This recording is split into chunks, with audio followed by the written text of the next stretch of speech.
Hi, welcome everyone. My name is Melissa Goodstein, and I am the president of NYACP. And I really welcome you to the collaborative chats today, which we get to speak to members, valued members of NYACP, and learn a little bit more about them. And today we have the pleasure of speaking with Andrew Samalin, who is the principal of Samalin Wealth. And it's a firm that focuses on wealth management, financial planning, and Andy also serves as a neutral financial professional in mediation and collaborative matters. And he's been doing this for over 30 years in the New York City and Westchester area.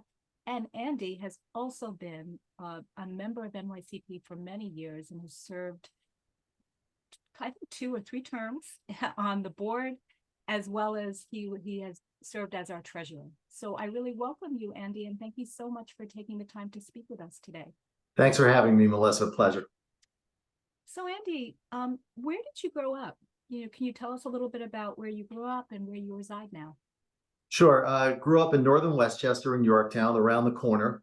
Lived in New York City for, I think, about a decade or so during school and then thereafter. And now we live in Bedford with my family and 2 dogs, Scout and Lucky. Wonderful. So Andy, how did you get involved in collaborative divorce? Can you talk a little bit about that? Sure. So it was actually a confluence of a number of factors. So I've been practicing financial planning for 30 years. I taught real estate finance at NYU. My folks were divorced when I was younger, around 17. And it taught me to see multiple sides of the same issue. So I was kind of built for this work for quite a while. Well, how interesting. I guess that really also informs going through being a child of divorce, informs the work that you do. You come from a unique perspective in that way. Yeah.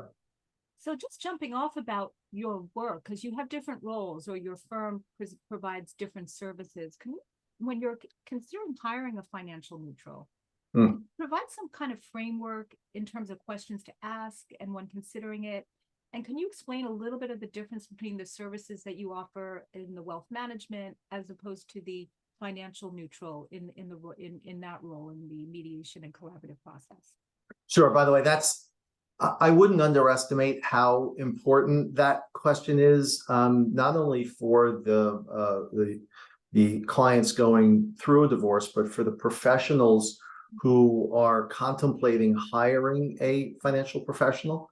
In the financial field, there's a lot of hats that one can wear. And they're all important hats to wear. They can be insurance professionals. They can be wealth managers. They can be financial planners. They can be divorce financial planners. And all of them are important roles. But what's most important for the for the attorney who's hiring the financial professional is to make sure that the role is compartmentalized to just divorce financial planning. And how do you do it? And by the way, why? You don't want to have a quid pro quo for, okay, I'll give you a free, divorce financial plan in exchange for the sale of an insurance policy. This is not to impugn insurance agents. They're terrific. I have one and I'm crazy about them. But you do need to make sure that it is simply just divorce financial planning for the sake of divorce financial planning. And it can show up in a number of different ways. How? A retainer agreement that just does that work for an hourly fee, that there needs to be E&O insurance to make sure all the parties are safe in that process. So there's a few other methods of that, but there are a number of roles. My office does a number of different roles, but in the context of just divorce financial planning, it is compartmentalized to that and should be defined that way too. Thank you for clarifying that, because it is very overwhelming and confusing for many people. And I know you hold a lot of different degrees and there's a lot of different specialties within the financial area. So when you're selecting a financial neutral, if there's a certain, issue that needs to really delve deeper into and have that expertise, it's really important to have, as a member of your team, somebody who has that experience and that expertise. We debated this pretty heavily. I was the president of the Association of Divorce Financial Planning, And we thought it was important as a cornerstone of the business to make sure that there was that clear definition and a framework with which attorneys can rely upon, and that the public can rely upon too. And that's critical. It really is. So Mhm. Andy, where does this passion for your work come from? Can you speak to that a little bit? So growing up, Dad and I, we would talk about business a lot. And this was actually post-divorce. I think I was 17, and I'd go over his place, and we'd sit on the couch, and he would sit across, and I would sit on one couch, and we would just kind of chew the fat, and we would talk about all things, market, and investing, and planning. And his house was littered, literally littered. I don't want to say hoarder, but I would use the term littered with investment newsletters and prospectuses. Now, keep in mind, he was a local attorney. He was practicing for 35 years, and he was the chair of the disciplinary committee of the Westchester County Bar. And we would sit and chat for literally hours. And each each of these kind of sessions would end with, "Hey, do you want to get some Chinese food?" So we would, at the end, we would just, have, the Chinese food at the end of them, almost, I don't want to say as a reward, Right. but definitely as a conclusion. So that's how these things ended. So hopefully that answers the question. It does. It does. I can really picture it, because those iconic Chinese food containers are probably adding to that landscape that you're describing. Wow. Yeah. And by the way, I had them with Mom too, but the topics were wildly different. So it was just they held themselves differently. That's nice to have that balance. And wow, what a wonderful memory to hold and to have and to tap into, Andy. That must really, is he still with us? No, passed in 99. Oh, Too wow. young, age 62. Wow. So the fact that you can really tap into those memories and kind of experience that is really warming. Thank you for sharing that. Yeah, it's a blessing. So talking about role models, it seems your dad maybe was one of them, perhaps. And are there others, or any kind of experience that comes to mind, those who helped shape your career?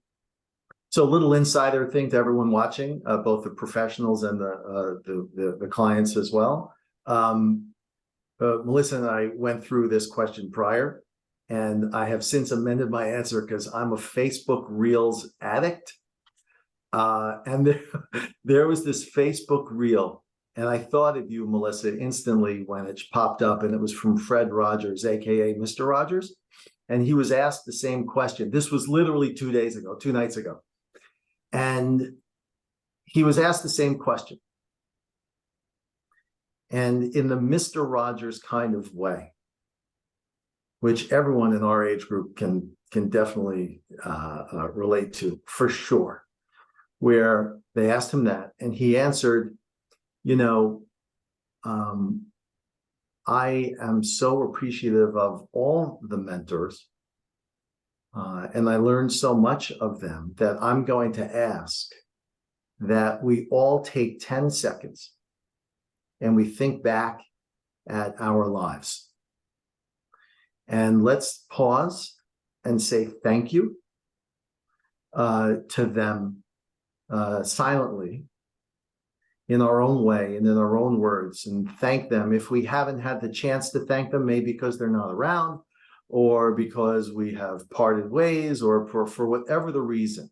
And it was that profound sense of thankfulness, for that profound sense of gratitude, for appreciation. So it kind of transcends just one or two, because here we are at this stage, and we're looking back with plenty of runway to go too, by the way, hopefully, that, the list goes on. So I would probably say, not to take a pause of 10 seconds here, Well, we but can. to Why say, not? Yeah, why not? all right, let's do it. Let's do it. A 10-second gratitude pause.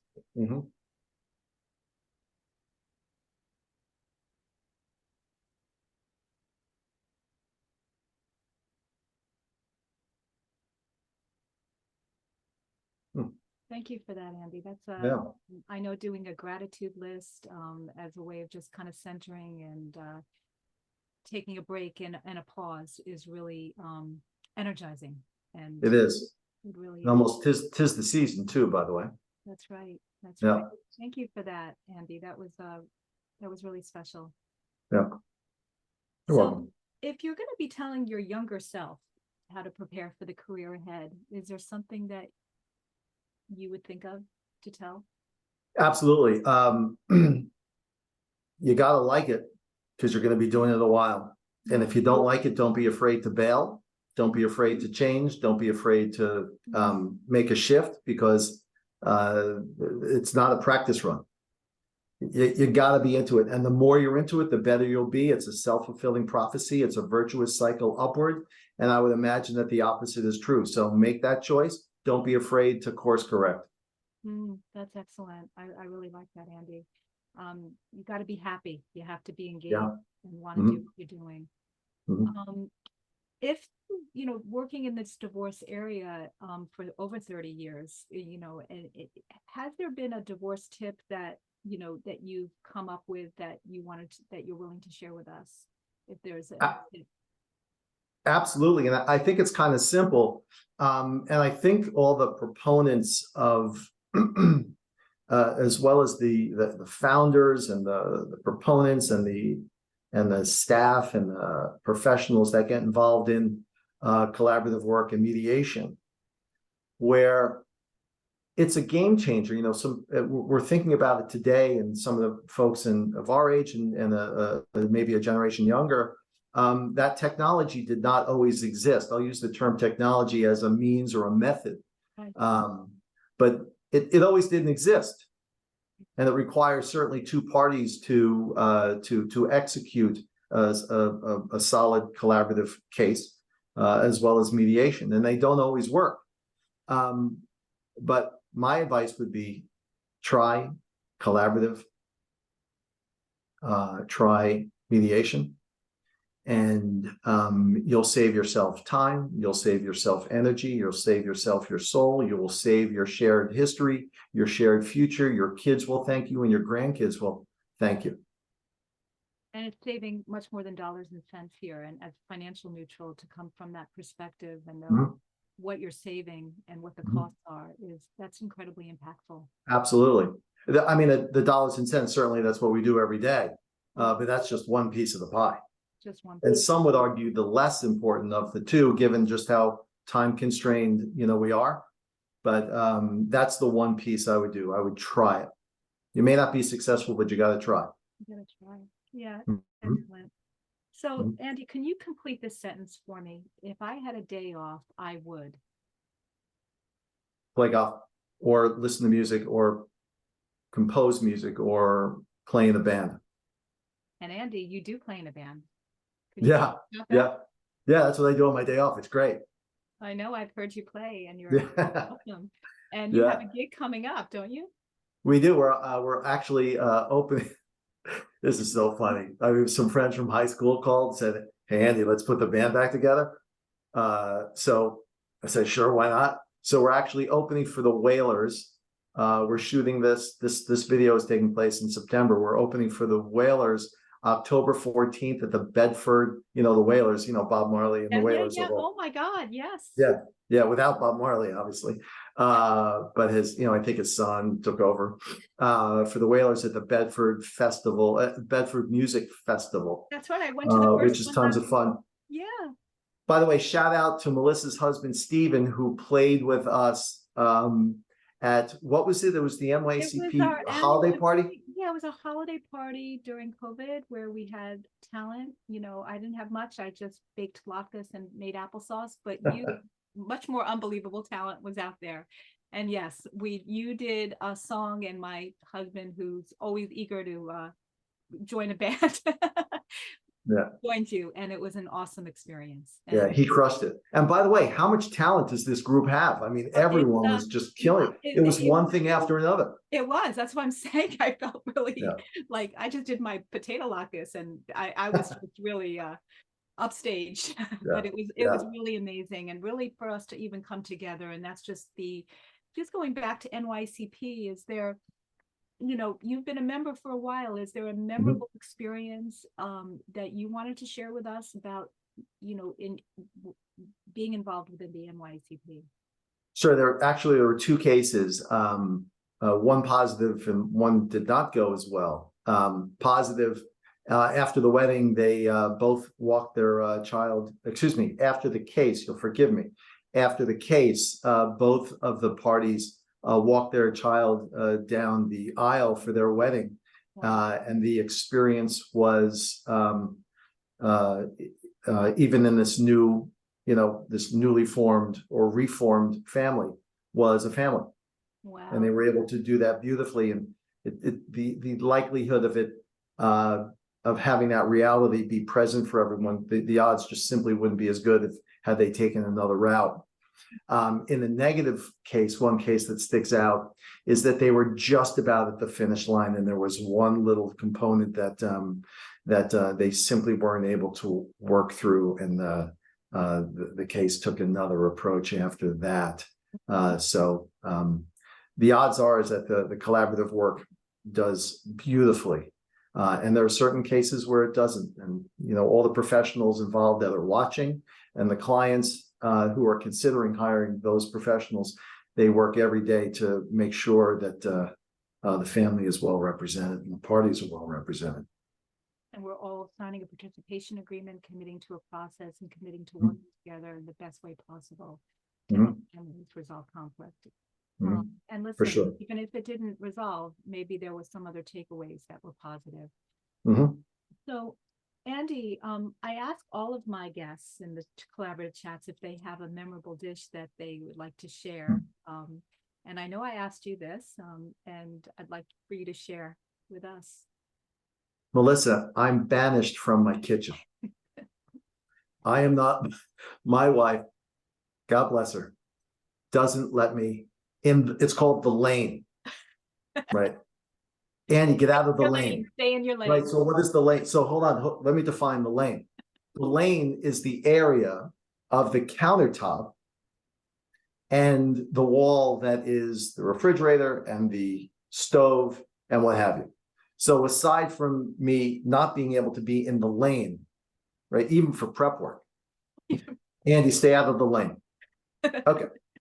Can I be on the other side of the island? Can I be right? So the answer is kind of close to no. However, there's a footnote or an asterisk to this, where during COVID, the kids who are, now they're still in their teens, they were younger teens at the time, and you could tell there was a little bit of, concern, a little bit of fear.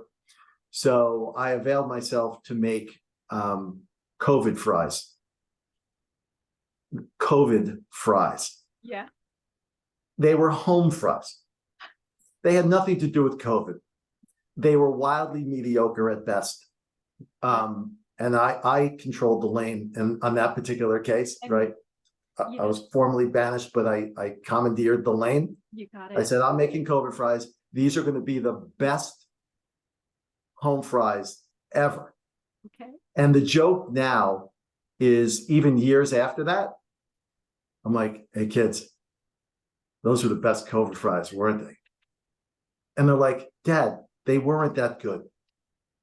Now, of course I know that they weren't that good. They were wildly mediocre, and no one really probably wanted to eat them. But every single time we have some kind of potato product, right, whether it be fries or mashed, I'm like, hey kids, COVID fries were better, isn't it? Well, it was, and they'll, they'll amuse me and say, oh yeah. Right. Oh, that's a great story, Andy.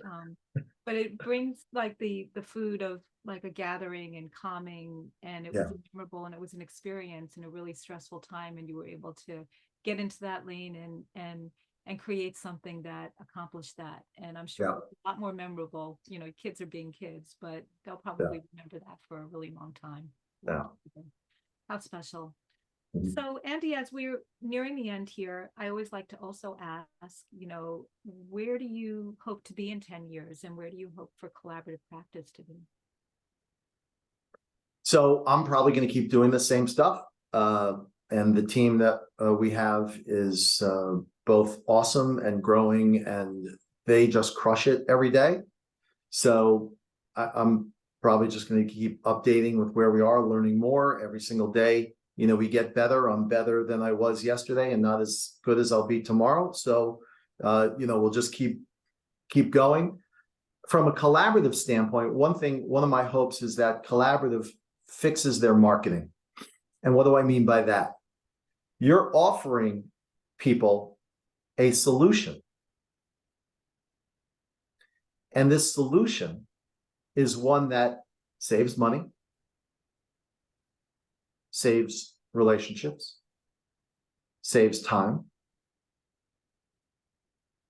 and it hasn't gotten the traction that it deserves. And there could be a million reasons for it, except that that's where we are. So that's my hope. My hope is that that trajectory of adoption changes.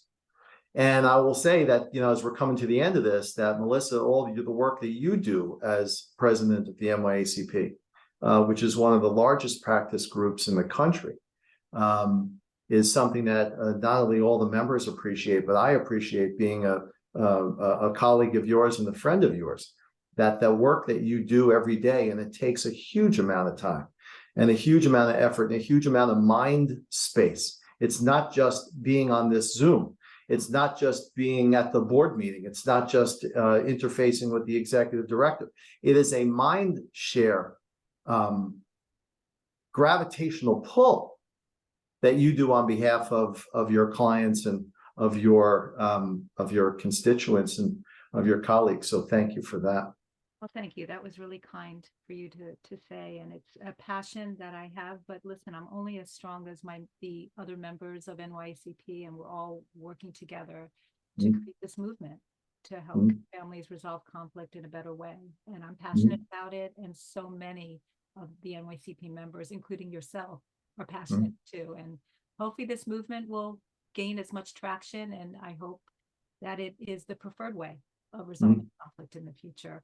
And For sure. say, Andy, you are a pleasure to work with. I've worked with you successfully, more successfully than not, really. You have a pretty good track record in that way. And it's because you have an excellent team and your involvement and your engagement. And you're also, it seems like a lifelong learner too. You're always opening yourself up to learning what you don't know, and to help and to be flexible and to be really accommodating to the needs and interests of the clients that you serve in the best way possible. And I appreciate that. And thank you. So Andy, how do we find you? What's the best way of, you know, people reaching out to try to use your services, or, you know, to find you? What is the best way? Sure. We're on all social channels. Phone for those that like it, 914-666-6600. 914-666-6600, by email to the corporate email, success@samalinwealth.com. That's success@samalinwealth.com. That's S-A, M as in Mary, A-L-I-N.com. And oh, I love that email. Success. Yeah. Right. Well, why not? Why not? Right. It was available. You took it, and defines who you are and who you want to be. So listen, thank you so much, Andy, for your time for your time today, and for sharing a little bit about your story. And we really, really appreciate that, and really appreciate you as a member and a valued member of NYACP and our community. Thank you. Appreciate it, Melissa. Thank you.